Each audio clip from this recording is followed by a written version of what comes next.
Good afternoon, everyone. We'd like to update you now on breaking news. A guilty verdict has been reached in the Christopher Harris murder trial. Christopher Harris is charged in connection with the deaths of Rick and Ruth G. and 3 of their children in Beeson back in September of 2009. Now, Chris Harris is charged with 38 criminal counts. 33 of those counts include first-degree murder. Katie Hines now live in Peoria this afternoon. She was in the courtroom when that verdict was read. She has the very latest for us now. Katie? Christopher Harris looked down with his hands clasped in front of him as the jury foreperson read guilty on all counts, the most serious of those, of course, being first-degree murder charges in the deaths of Rick and Ruth G. and their 3 children back in 2009.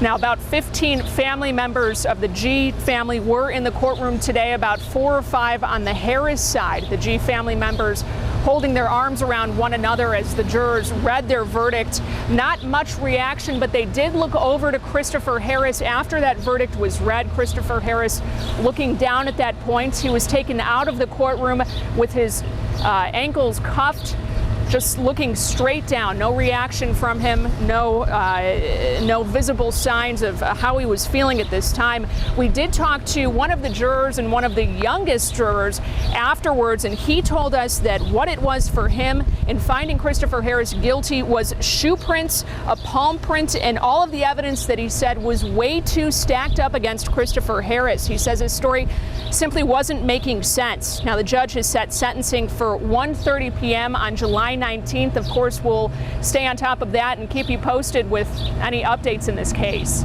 Katie, what you're telling me now, from what I understand, that the DNA evidence, at least in the mind of one of the jurors, overwhelming. Have you had a chance to talk with either the defense and or the prosecution? Can you just give me a summary of what they had to say about this?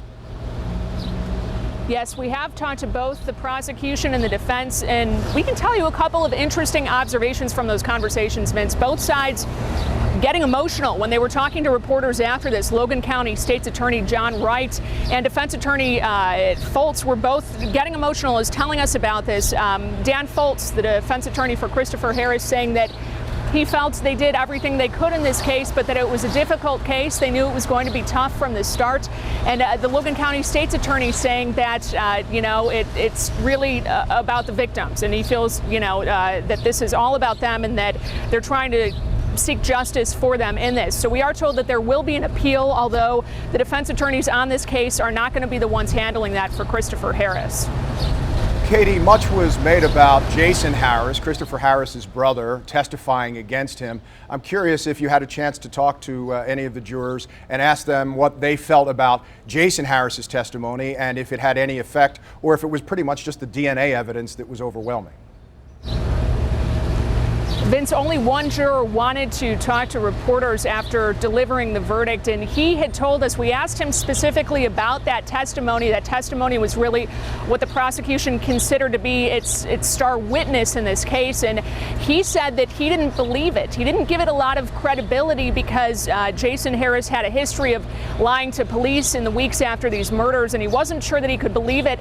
This one juror, Vince, that we talked to today was actually apparently thinking originally that Harris was not guilty. He said he was the only one on the jury, but then changed his mind later today. Katie Hines reporting live for us from Peoria. Of course, you'll have much more for us tonight at 5 and 6, but let's recap now. Chris Harris found guilty by a jury of his peers for the deaths of Ruth, and Rick G. and 3 of their children in Beeson. A case from September 2009, you'll remember. Of course, as I mentioned, we'll have much more on this case and the verdict tonight at 5 and 6. Until then, I'm Vince Dementri. This has been a breaking news update. We now return you to regular programming.